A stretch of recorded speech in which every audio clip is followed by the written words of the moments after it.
Hi there, Crystal Thompson here for Simon Says Stamp. Today we have the newest collaboration between Kitchen Sink Stamps and Simon. We're doing a non-traditional fall stamping card, the stamp set for this Stamptember celebration. It is layers, so you're going to be able to achieve this awesome look.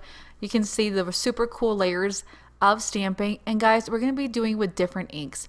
So again, this is called Autumn Pumpkins. You're going to get 5 layers of the pumpkins and then 3 layers each for the fall leaves, and you got some really cool sentiments. This is quite a large stamp set. So let me show you. I have some pink and teal pumpkins, and I really wanted to make it nice and bright. I'm going to start using a stencil from Simon Says, and my color selections here were just super bright. And I know that sometimes is kind of neat to have a non-traditional Christmas card, right? With the bright pinks and the teals and the silvers.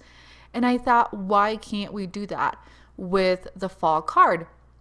So if you have a theme going for your holiday cards, let me show you what we're gonna do. So I have my stencil ready to go. I am using purple tape to hold down the stencil to my surface. And so you can even tape the stencil to the card base if you like to. I just decided to do it to the surface because I'm gonna shift it around. So once I've done it with that pink, and I think that's worn lipstick, we're gonna move on to Seedless Preserves. I have shifted it right to the bottom left, exposing just a little bit of that white and doing that ink blending with Distress Oxide. You can use whatever you like for your ink blending. I just have more inks of Distress. Moving on to Peacock Feathers. Again, I have moved my stenciled off to the right and down, and again exposing some of the white, but not wanting to overpower or overtake what we had already stamped. I'm going to remove it, and you get this really cool look. It's very busy, right? But I feel like it's going to match really nicely with our pumpkins. So we're going to start stamping these layered pumpkins. So I'm going to show you what we're going to do. We're going to be starting with dried marigold. So as you're picking your color selections for the stamps, I have 5 colors. Now I'm going to be completely honest with you. I didn't have enough variant ink pads to do the same color family. So I decided that I was going to do the dried marigold because that was probably one of the lightest orange colors in my collection. And so you're going to see how I'm shifting from Distress Oxide to a dye ink, and it all works out really nicely. So don't be afraid to mix types of inks and different brands to make it work for you. Then I'm moving on to the fossilized amber for my second color of pumpkins. And this pumpkin has like the outer right of it cut out. This is going to create that first layer of a shadow. And so you want to select from the largest pumpkin or the largest image of the pumpkin, the base layer, to be your lightest color of your color family. And then you're going to end with the darkest. So you can see as I stamped it there that it has the little shadow. You can see the first color of the color. So we're going to move on to Sunshine. And so this is a dye ink. This is the Simon Says stamp. So this is the next color in my color family, and I'm lining up the bottom left corner of the pumpkin. And I know it looks kind of splotchy. Don't worry about it. The dye ink is going to dry, and that splotchiness is going to go away. So do not be afraid to mix some Distress Oxides with dye inks or any other water-based ink. My next is going to be Wild Honey. That was like the next orange, and this is going to be used on 4A. So if you're following along with the stamp set in your hand, this is going to be the 4th layer. And again, we're going to match it to the left bottom corner of that pumpkin, and stamping down.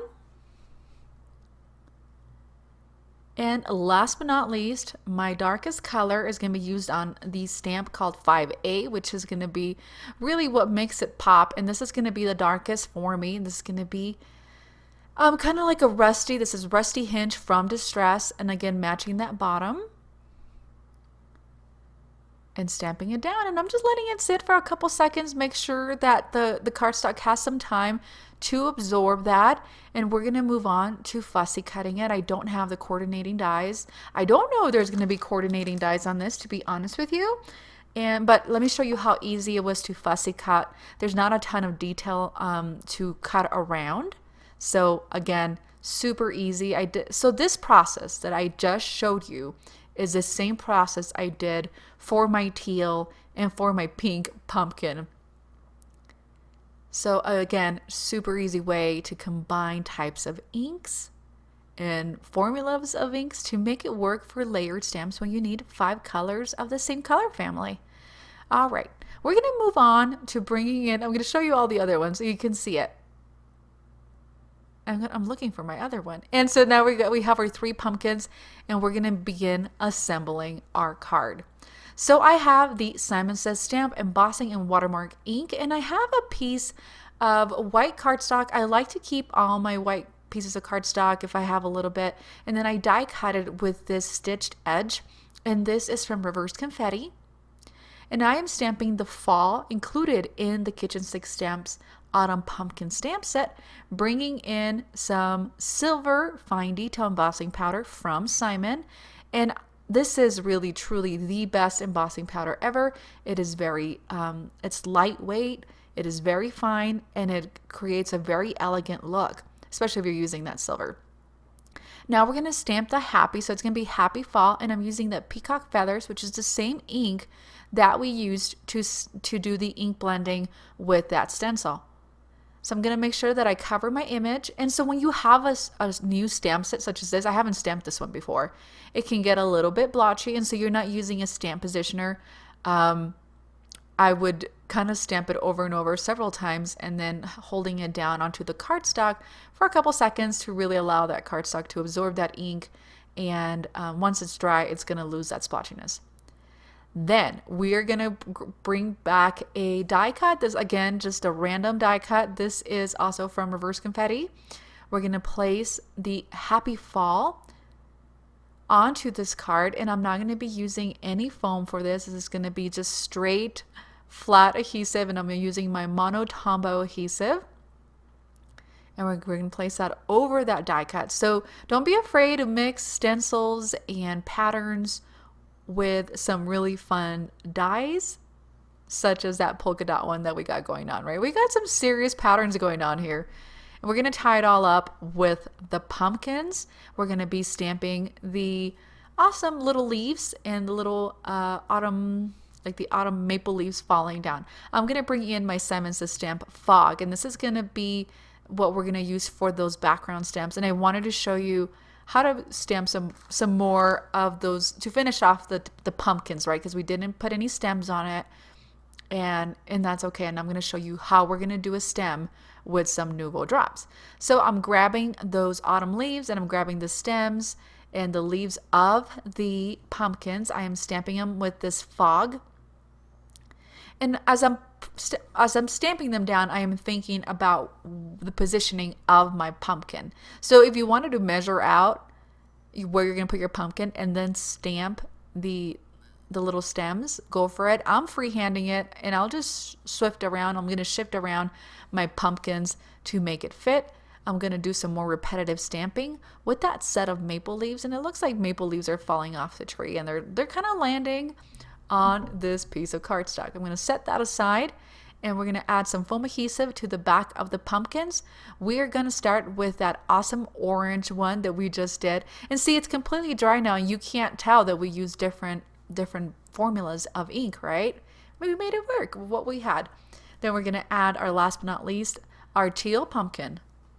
Be sure to leave some room for the stems of that, so you can see they're following the little leaves that are coming to it. I'm going to grab some silver Nouveau drops, and I'm going to create that stem to my pumpkins. And you can even stamp it beforehand, because there is a stamp included in this kit, and then follow along with your Nouveau drops. And that's exactly what I'm doing here. And don't be afraid to add a little bit of detail to the pumpkin. And so these are very chic pumpkins, right? I am loving the color combination for this. It's a very modern fall card, yet it's super happy and super bright. And I hope that you love it too. I'm going to finish this up with these Nuvo drops, and then I'm going to mail it off, right? Guys, thank you so much for joining me today on this collaboration between Kitchen Sink Stamps and Simon with the autumn, what is this called? Autumn pumpkin stamp set. Gonna come in and add a little bit more Nuvo drops. This is clear. All products are listed down below on the video description. And if you don't know about the Simon Says Stamptember, once this set is gone, is completely gone. It won't be remade. So if you like it, go grab it before it sells out. And let me know your thoughts and comments about this bright, kind of off non-traditional fall card. We'll see you guys later. Have an amazing day.